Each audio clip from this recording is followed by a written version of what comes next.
প্রবাসী কল্যাণ ও বৈদেশিক কর্মসংস্থান মন্ত্রণালয় এবং ওমান সরকারের পক্ষ থেকে 2026 সালের মার্চ মাস পর্যন্ত পাওয়া তথ্যের ভিত্তিতে 3টি বড় আপডেট নিচে দেওয়া হলো।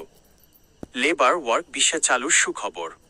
দীর্ঘদিন বন্ধ থাকার পর বাংলাদেশিদের জন্য ওমানের ওয়ার্ক ভিসা পুনরায় চালু হওয়ার বিষয়টি এখন চূড়ান্ত পর্যায়ে। আপডেট: গত জানুয়ারি 2026-এ ওমানের শ্রমমন্ত্রীর সাথে বাংলাদেশের উপদেষ্টার বৈঠকে আশ্বাস দেওয়া হয়েছে যে আগামী মার্চ বা এপ্রিল 2026-এর মধ্যে সাধারণ কর্মীদের জন্য স্থগিত থাকা ভিসাগুলো আবার খুলে দেওয়া হবে। উদ্দেশ্য: ওমান সরকার তাদের অভ্যন্তরীণ শ্রমবাজার সংস্কার এবং অবৈধ কর্মীদের বৈধ হওয়ার সুযোগ দেওয়ার জন্যই এই সাময়িক বিরতি নিয়েছিল। 2. ভিজিট ভিসা নবায়ন ও ডিজিট ই ভিসা আপডেট। ভিজিট ভিসা নিয়ে প্রবাসীদের জন্য বড় একটি স্বস্তির খবর রয়েছে।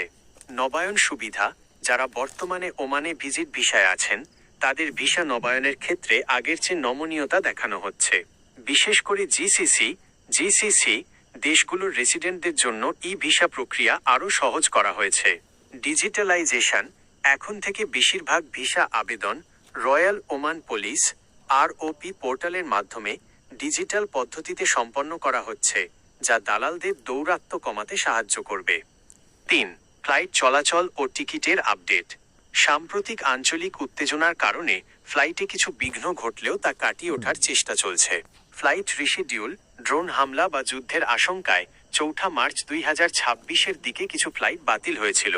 তবে মন্ত্রণালয় জানিয়েছে বিমান বাংলাদেশ এয়ারলাইন্স সহ অন্যান্য এয়ারলাইন্সগুলো বাতিল হওয়া টিকিটের যাত্রীদের বিনামূল্যে বা ন্যূনতম খরচে রিশেডিউল করার সুযোগ দিচ্ছে।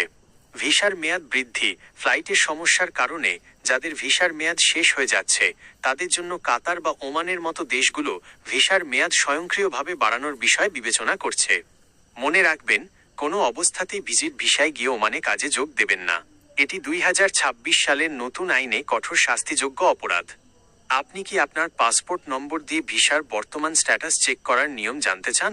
আমি আপনাকে সেই ধাপগুলো বুঝিয়ে বলতে পারি। ওমানের নতুন কাজের ভিসা নিয়ে বিস্তারিত এই ভিডিওতে দেখুন।